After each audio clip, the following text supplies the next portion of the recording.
So QLink is the first decentralized mobile network. And we're trying to solve two problems. The first is to cover uncovered areas, so give people the internet access. So the second is trying to improve efficiency of mobile network. The concept of the QLink is pretty simple.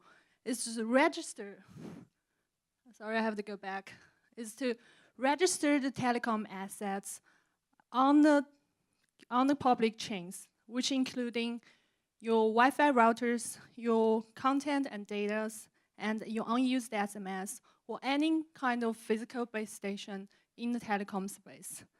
So those things are going to be registered on the public chain.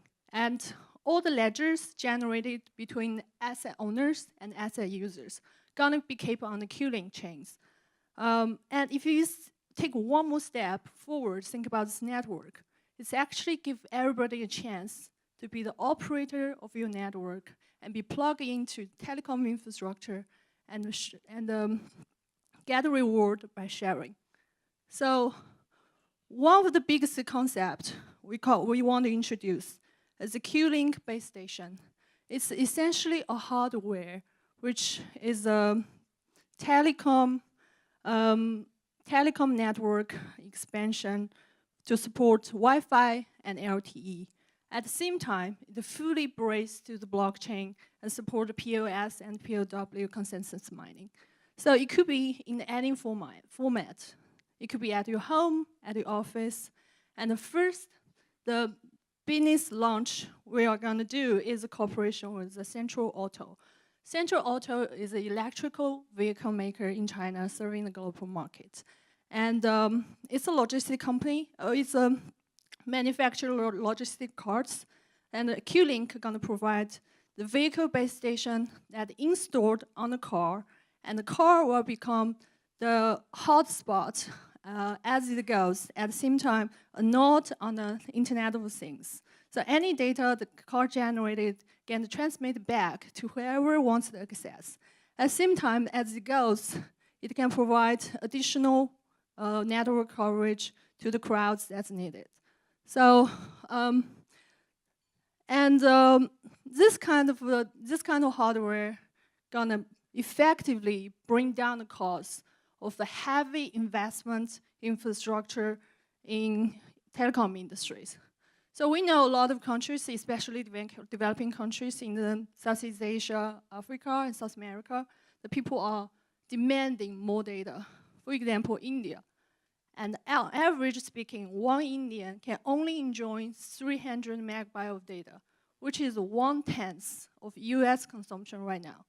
So if we want to give them better quality of the telecom service, and we have to spend $54 million to put up 360 towers in India alone, and no mention other countries. That is a lot of money.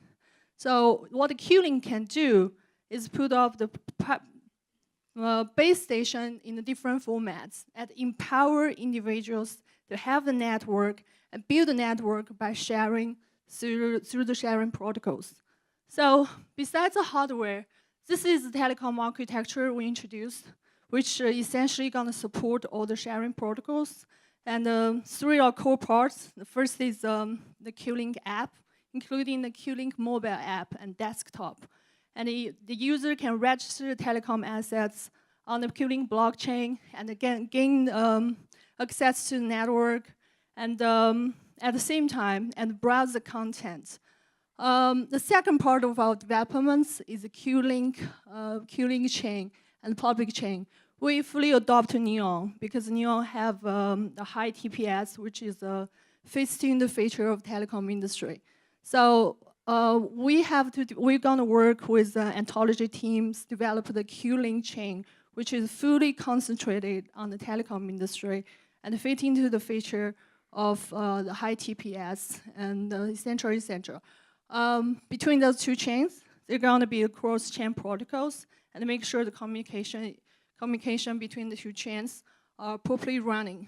And we're introducing QLink gateway. So I think a lot of people heard about Ripple gateways, which is essentially a very similar idea as API. You can plug in any telecom providers, including Verizon, AT&T, or virtual telecom providers, plug into this API, essentially can serve the QLink users and accept QLink tokens, because we're going to do the fiat clearance at the same time.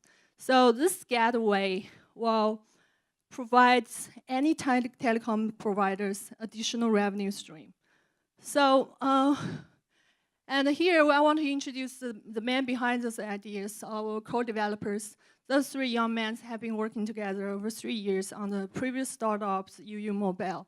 And Alan Lee and Zhijie, the multiple patent owners on the telecom industry. Alan himself is the first batch of LTE engineers in Huawei. And we have Wang Peng and the senior software developers who are focused on the blockchain development right now. So this is the previous projects that they work together. And this is what kind of explain why they can do the QLink and why they can do the mobile data distributions. So in the previous project, the QU Mobile, they developed the personal traveling Wi-Fi routers supporting the global roaming services. Pretty much like one routers you bring along, which country you travel, so you just can get unlimited data. And those are the maps that the clients are served. At the same time, this is a virtual SIM card bank and running in Shanghai right now. So through the virtual SIM card bank, all the data will be distributed to the routers and serving the user at the same time. And I would say a QLink is the project between the chain and the dApp. And we're actually accepting a lot of other applications running on the QLink. But initially, there's a couple of dApps we could develop by ourselves. So my coworker Dian gonna introduce those dApps.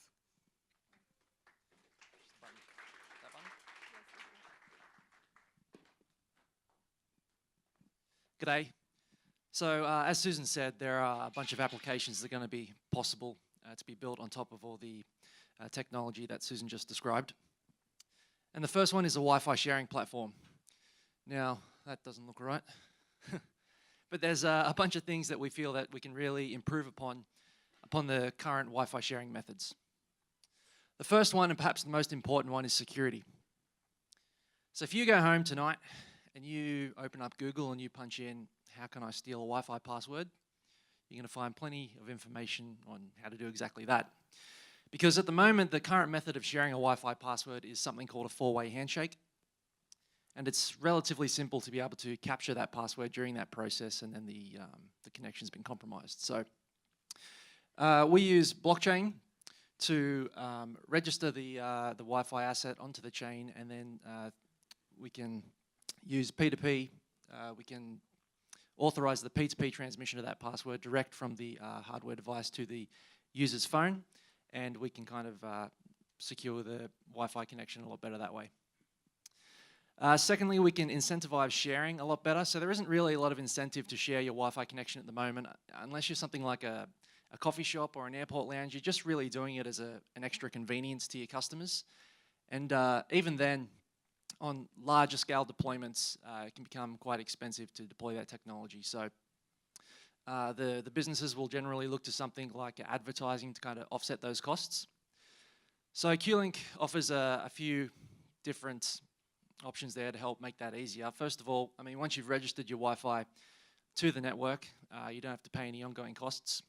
And there are a few different ways that you can monetize that connection. So there's content distribution. You can allow the users of your connection to view something like a video. They will receive a reward in the QLC token. So they get a connection to your Wi-Fi. They get some tokens for viewing that video. But the Wi-Fi sharer will also get a kickback for those tokens. The Wi-Fi sharer can just set up free Wi-Fi and just accept donations in QLC. Or they can set up a straight billing contract. So when they register the Wi-Fi, they say, I want 2 QLC per minute, and they can monetize it that way. So another potential use case is content distribution and mobile data. So QLink is able to track and record content and registered content on the QLink network, and then create a ledger of data consumption. Now this allows us to do a bunch of things. If you have a look at this diagram here, this is basically how it's going to work. So you've got the content provider in the top right. they register a piece of content to the QLink network, and it's this is to the QLink chain, and it's hashed and creates a unique fingerprint for that content. On the other side, you've got the users who are browsing the QLink network. When they access a piece of content, it's hashed again, and another fingerprint is created. So if we can match these two fingerprints, if we find two fingerprints that are the same, we can then record that data transaction, create a content consumption ledger, and then bill that data transaction to an account accordingly. And that's going to enable a whole bunch of use cases. So in a sense, content providers can almost become data providers. If you think about how you use Netflix at the moment, right? You go and you purchase your Netflix subscription, you pay $10 a month or whatever it is, but it's useless to you unless you have a data connection. You need to go and purchase data from your mobile provider or your home internet, and that's how you're going to access the content. Using this system, theoretically a company like Netflix could go and register all their content on the QLink network, then they could purchase mobile data through the gateway that Susan was describing and assign that to that content. So when you purchase your Netflix subscription and you want to access those videos, you're using Netflix's data. They're sponsoring the data for you, so that doesn't come out of your account. So you could have a Netflix account, a Hulu account, and they could all sponsor their different data, and you wouldn't have to worry about that coming off your mobile plan. Because we can also track who is accessing a piece of content as well, not only can we charge the right accounts for that data transaction, but we can also reward people for that as well. So like I said before, advertisers could, if you're a movie studio, for instance, and you had a new movie coming out, and you had a movie trailer you wanted everyone to go and watch, you could register that to the QLink network. You could sponsor, say, 500 gigabytes of data for that, and then set like a 10,000 QLC token bounty, and then everyone who views that video will get a kickback, so there's incentive to go and to watch that. And online education is another one that I think this would be really useful for. So obviously online learning is growing all the time, and provides access to a level of education that some people might not have access to otherwise. But in some regions, access to data might prevent them from taking advantage of those opportunities. So the education platforms could sponsor the data for the course content. So the students could go and access their lectures or their PDFs or their course notes, whatever they needed to complete their studies, and they wouldn't have to worry about then finding the money to go and get enough data to actually complete the course. And this really benefits all the different users of the ecosystem. So you've got the content providers who have got this new avenue to distribute and promote their content. You've got the content users who can view content at no data cost to themselves or be rewarded for viewing content. And then you've got the mobile operators who have this whole new avenue of revenue they can generate by selling data directly to the content providers. Another potential use case is the E2P SMS service. So because you can register telecom assets to the blockchain, you could register unused or excess SMS, and then you could sell that to companies who need that to distribute messages directly to their clientele and things like that. So this is some of the advisors to the QLink project. We got a lot of experience here. We have one of the co-founders of Alibaba. We also have the former CTO of StarHub, who are the second biggest telecom provider in Singapore. And then we also have the team here, Susan, who you've met, and a whole bunch of other talent there. Toya was the former senior PR manager of OKCoin, and Roger and Tony have plenty of experience in IT and business as well. So if you want to join the community, you can join the Telegram, the website, and also the Twitter as well. And hopefully you can become a part of the world's first decentralized mobile network. So thank you.